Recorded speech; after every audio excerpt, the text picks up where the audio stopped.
All right, good day, guys, and thank you so much for joining me. This is Sports Unscripted right here on MyColorTV, and my name is Kaiser, the man for all season.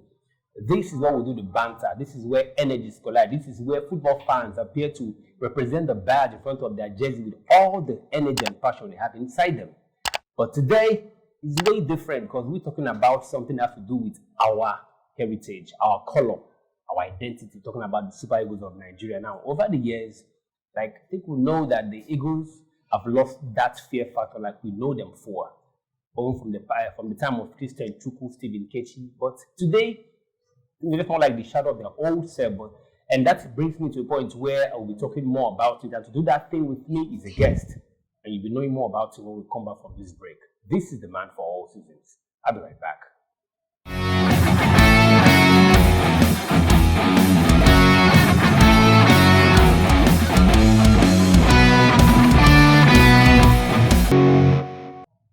All right, welcome back, guys. This is still Sports Unscripted. I thought you guys have been bringing in somebody to give me company and to lend a voice to this very beautiful topic I have here. And the guy is a guy that has in depth, a guy that knows his way around football like for over a decade or more. And he's on blue, looking smart, I think more like the ladies' man. So, ladies and gentlemen, off to my left, Chibuike aka Spotting. What's up? Thank you, man. Uche, how you doing? I'm good. How's it going? Easy. Looking good. Thank you. You too. You're looking good. You go fix me, Thank you. All right, now that was on a lighter note. Now, Super Eagles. That's our topic for today. What really gave birth to this discussion was what happened last weekend. That happened. At the first 27 minutes, Super Eagles were 4-0 up against Sierra Leone at Nigeria. And at that point, like, we thought that match maybe like has gone to bed. Yeah, I think I was even expecting that Nigeria was going to score more goals, but I woke up the following morning and I saw 4-4. Bro, I mean, I was really, should I say I was shocked? Okay, I wasn't shocked because looking back for like more than a decade now, Super Eagles, like, I think they keep going from bad to worse. Now, we've not really had a stable team over the years now. Remember when we had the fear factor, like the 1994 Olympics, when you had 1994 Nations Cup, when you had the likes of Wilson Oruma, Jeje Okocha, Shegu Odegbami, and some of those boys who were there. And whenever Super Eagles' name is being mentioned, like, you can actually see the other team, having that fear in them. Yeah. Now, there was still that struggle till it came down to 2013 when we won the Nations Cup in South Africa.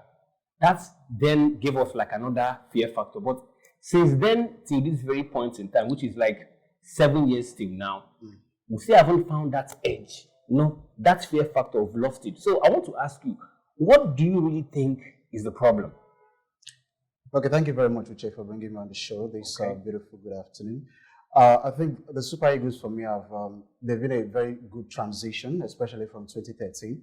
The likes of the blessed memory of the man Stephen Kechi, when he led Nigeria right there in South Africa and we won the African Cup of Nations. It was fantastic. It was so glorious, And there was this mind-blowing atmosphere even when they came back to Nigeria, and we're very happy, kind of anticipating that at the end of the day we are going to transit to a better Super Eagles.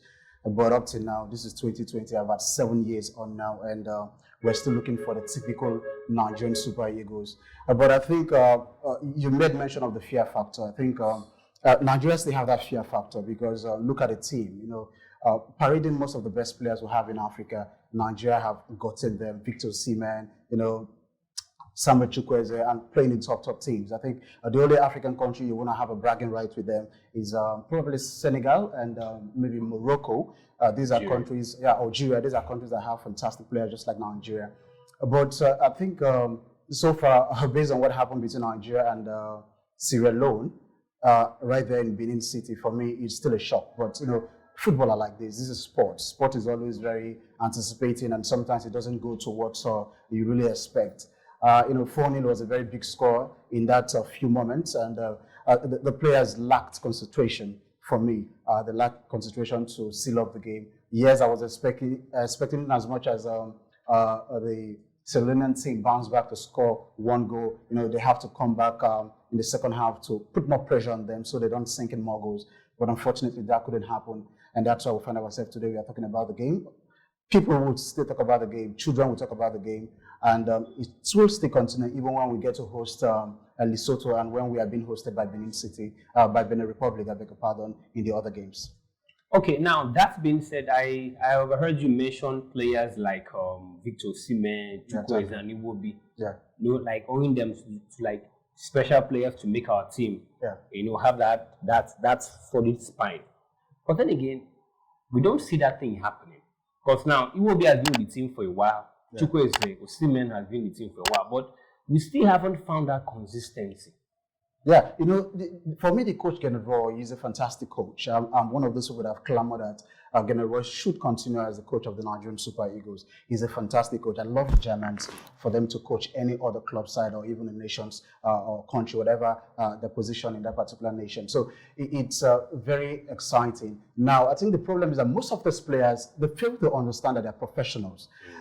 If you get to look at what happened in Lesotho, when Nigeria defeated Lesotho by 4-2, it was just between Samuel Chukwueze, Victor Osimhen, and Alex Iwobi. The same players scored when we hosted Sierra Leone just some days ago. And this is what we talk about consistency, and that's what the man Genero wants to build around the Nigerian Super Eagles team. But what are the bad eggs? I think for me, I think we still have bad eggs in the national teams that they don't understand what it means to put on the Nigerian green, white, green colors. You know, they play abroad, and when they come back home, they have this unseriousness within them. And a lot of factors are not helping them, like the Nigerian Football Federation and also the people in charge of our sporting activities, especially football in Nigeria. Okay, let's look, for instance, one issue that happened at the training camp, or the training section when Nigeria was trying to play Sierra Leone right there in Benin City.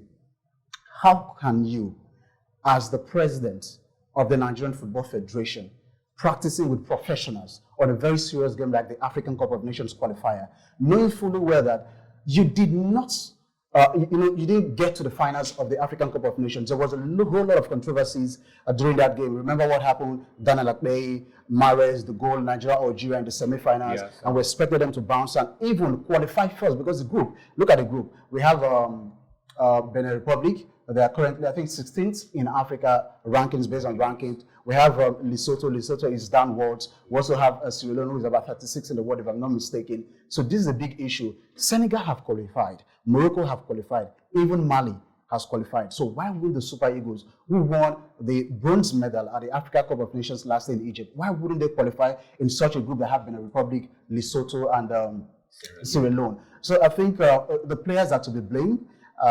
And also the management. You see the deputy governor of Edo State, Shaibu, coming to train with the team. It does not work in a very sane society. Yes. You don't see people like that come and train with the Nigerian Super Eagles is a brand. Are you getting me? So these and all that, okay, imagine the Sierra Leoneans would be like, oh, these guys are not serious, they think we are jokes. And that's why they stunned us, and it ended 4-4. So I think the organization needs to be reshuffled. Also, even the Minister of Youth and Sports, Sunday Dare, came to train with these players. I think is absorbed. It's not something we should be seeing at this point in time because the Super Eagles, for me, I think is a bigger brand than all these men I just mentioned. Okay, now Chibuike is in his spirit. I think he's in the flow. I don't want to really break that, that connect, because I'm enjoying the energy you're giving me. Thank you. Right. Former Super Eagles striker Yakubu Ayebeni came out to condemn Genotro and the team. Ayebeni said that Genotro is not the man capable of leading that team to where the team belongs, and some of the players are not worthy to wear that green, white, green jersey. And I think he was bitter, saying that the likes of okay, now I won't want to call names, but I'm going to call names. If you don't want to call names, I'm going to call names. Okay, now basically that was what Ayebeni said. So Chibuike, you know Ayebeni when he played for Super Eagles. I mean, I think we had the bright and the dark side of him. So knowing what Ayebeni said now, what are your reactions towards what he said? Yes. Do you actually believe that some of those players are not worthy to wear that jersey? No, I don't like think so. Genotro is not the man to take us where we're going. No, I don't think so. I think so far our scouting system towards who comes into the Super Eagles have been very fantastic. Okay. It is very good to have those players. Yes, they didn't have that culture. They didn't understand what it means to be a Nigerian Super Eagles player. But we needed people in the system to teach them. We needed the big players. Joseph Yobo is the assistant coach of the Nigerian Super Eagles. That's one of his responsibilities to tutor these players. But I think it was a very big rush for the likes of Apako Guma that plays for Hoffenheim in Germany to just jump into the team and begin to play for the Super Eagles. That's why we see this frown on the faces of the likes of Awazim, the likes of Olaina, who have at one point in time played for Nigeria in the African Cup of Nations. Now, according to what you were saying about integrating new players into the team, I think that can actually be attributed to one of the problems we have in the Super Eagles. Now, you watch big leagues like the EPL, Spanish La Liga, Italian Serie A, and the Bundesliga, and you see Nigerians, playing at those big stages. Well, within me, I feel proud, like we have someone like, play for us. But then again, the next few games, you see them like wanting to be a part of the Super Eagles. Now, once these players come, the former players that were playing their positions were now being relegated to the bench. Okay. And once that thing happens, you realize that the team loses that cohesion. Like, I think just more like begin something afresh, like to integrate those new players to the old legs. And before those new players can blend the old legs now, I think that there should be that more of like misunderstanding when it comes to football playing. Because what I understand football basically is for a team to actually have a particular cohesion and rhythm, just to have that winning spirit for a very long time, depends on how they understand their pattern of football. Now, bringing in these new players into the football team just like that, without actually caring for how the other players feel, of what impact do you think that particular thing does to the Nigerian Football League? Yeah, I think it's very sad, but these are professionals. They should know that because in their various club sides, we have a situation whereby new players come in, and at the end of the day, they're being integrated with these new players. I think that's where we're drafting the Nigerian Super Eagles coach, Gennett Roy, because he should know his scouting system. He should know the kind of player he wants for them to bring in. Yes, it is very glamorous for me to have all the players that reside abroad to play for Nigeria. And at the end of the day, we want to see them. There's this clamor for we to bring the best legs. We knew what happened with Alex Iwobi. We knew what happened with Victor Moses, Olaina, and the rest of them that played in the English top flight. So this is a very big situation. But I think also there's one little bit of scratch, faulty, from the Nigerian NFF, the scouting team, and also to Gennett Roy. Let's look at... we have fantastic players in the Nigerian Professional Football League. Now, do you know that when you have a blend of, local players and they bring in that flair into the team, the ones coming abroad will blend together and they'll be like, okay, I should act like Nigerians. What are the things that the Nigerian fans want from us coming in from abroad?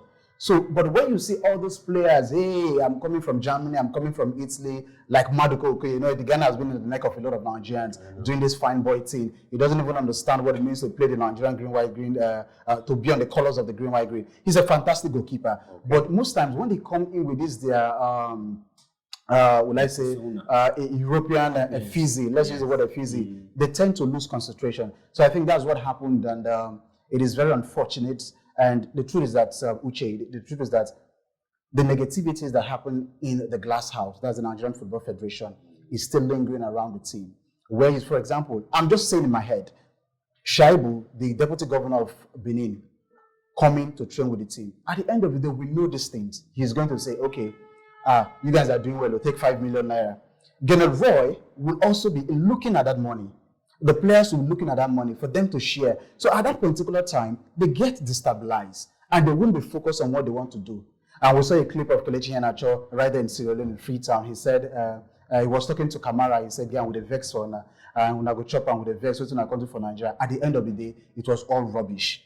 And secondly, I'm going to talk about the fact that why move away a team that have been very consistent in a very good stadium, in a very good pitch, and take them to a political, insane pitch? Because I think it's, if you want to take, why don't you take them to Asaba? Delta State have been also a very good first choice for the Nigerian Super Eagles, or you remain them there in Akwa Ibom. But all these things are just, negative vibes brought in by the Nigerian Football Federation. So then talking about the Yakubu Ayobeni stop you talked about, yes, I think it's very sad. I can still remember 10 years ago in South Africa when he chopped a clear goal, and he's coming back to tell us that. Hold on. Talking about Yakubu Ayobeni, it's been over a decade. Okay, this makes it like precisely a decade 10 years. Since he lost that golden opportunity to put us ahead of that game against South Korea. Yeah. Don't you think that thing is like way too much of a load, emotional body for you to carry up? all this, because your reaction towards him, is born out of anger and vex. No, not because of what he did. Not because of what he did in South Africa. No, not because of what he did in South Africa, but because of his comment on Gennaro Roy. We also saw some comments, especially from the Minister of Sports, talking about Sunday Dare. He made mention of the fact that they are going to look into the circumstances that led to the abysmal performance of the Super Eagles under the same person he approved for them to sign. Yes, it might not be that man that, say, let's sign him because he's not part of the Nigerian Football Federation, because that's the sole responsibility of the Nigerian Football Federation. But for Ayebeni to come out to say he's not a perfect man to lead the Nigerian Super Eagles, I think is wrong. One, because after he missed that one against South Korea, he feels that of the Nigerian Super Eagles. He didn't play again and all that. And at one point also, we felt that he would have come up. Just like Joseph Yobokan Wankwo, JJ Okocha, these players have come to say, okay, let me put my weight into the Nigerian Super Eagles at one particular way or the other. He's a fantastic player. We saw him in Middlesbrough. He was there in one of the Europa, in Everton. We saw him in the Europa finals against Sevilla, where they lost, unfortunately. But for him to come criticize Gennaro Roy at this point in time, I think for me, it is unacceptable. Okay, now, that being said, Amaju Pinnick was saying that Gennaro Roy will not be sacked because after that match ended 4-4, the social media was on fire. Many Super Eagles fans, were just really giving verbal attacks towards the Super Eagles for that very abysmal performance that they did. Now, before I continue, I think I've already said over and over again about politicians getting involved into the game, and I heard you say it's not really something ethical. Now, him having to, because sometimes these players they need something that actually maybe boosts them in terms of can be financially or whatever otherwise. But those money promises being made to them, don't you think is one word that it helps them maybe perform better when they get on? How many of those promises are you seeing in the European top elite countries? Germany don't do that. England don't do that. Probably because maybe their media I don't bring it to our screen for us to know what. No. See, when you talk about I'll cut you now. Football is a game of emotions. Okay. And whatever that has to do with emotions, probably a lot of people get into it. Okay. Once it's something exciting, and football, I know what it has done to a lot of people. Yeah. When in that very particular mood, once it heightens you to that stage, sometimes the way you think can actually change. Should the Super Eagles players play for money? That's my question. See. Should they play for money? No, they shouldn't play for money. Hold up. It's not like they should play for money. Okay. What I'm saying is to an extent, such little incentive can actually boost them to play football better. Don't you think so? Okay, let me give you a situation. What if Nigeria was a fourth country, like a fourth world country? Okay. And they don't have the resources, they don't have the money to take care of their players. They can barely even pay their transportation. So we've seen so many times where countries in AFCON, both in the women and the male angles, they couldn't, put themselves in that competition because they can't fund the team. Nigerian players play abroad. I think the most interesting thing we should be talking about the Nigerian Super Eagles is the fact that they should be playing for the national team because of the pride of the colors. And because do you know how many million people want to play for the Nigerian Super Eagles? And you're given the opportunity to play and you don't play it with your heart and you're looking at the financial aspect of it. One thing I would note here is that before John Mikel Obi retired from the Nigerian Super Eagles, he did a very good platform whereby players can actually put themselves and say, okay, we can hold the Nigerian Football Federation responsible based on our small incentive. But their head should not be there. Their head should be playing for the Nigerian team and making the fans.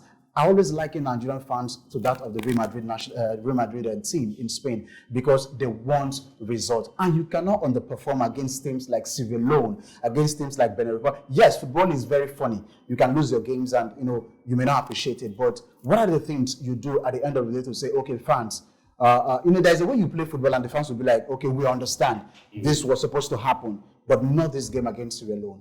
Okay, now, Gennaro Roy was appointed in the year 2016, and this is 2020, like his fourth year in that position. A lot of people have been calling for his head, they should lay him off. And before we sign off, do you think Gennaro Roy should be given more time? And as well, do you think he's the right man to do that job for us?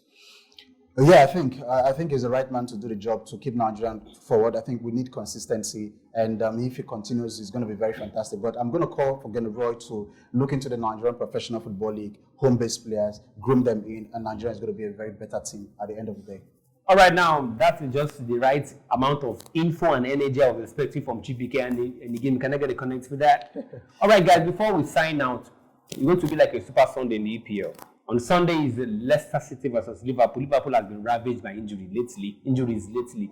And on Saturday is Mourinho playing against Mourinho up against Manchester City. Mourinho playing against Pep Guardiola, two iconic coaches coming head to head. So weekend we have like a lot of action, and we are glad that international break is over. So for you guys, for you Arsenal fans, Chelsea, Man U, and Liverpool and Man City, I think it's there again. So we can actually go and have ourselves some fun-filled weekend. Thank you very much, guys. Before I sign out, I want to get your final lines. Just know how we can actually meet you. Definitely. All you need to do is just follow me up on Instagram at ChiSporting. On Twitter, it is ChiSporting. And you can also connect to us via on Facebook. It's Chibuike Peter. Definitely. Thank you very much, Kaiser, for bringing me back here to the show. Thank you. It's always an exciting time for me to see shoulder to shoulder to this kind of guy, because he's a great guy. And thank you very much, guys. Before I sign out, follow us on social media handle at MyColorTV. No space in B to YouTube, Facebook, Instagram, as well as Twitter. Will bring you up to speed with the happenings in round of football. This is the man for all season. I guess I'll see you when I see you. Stay safe and bye-bye. Okay. MyColorTV, life in living color.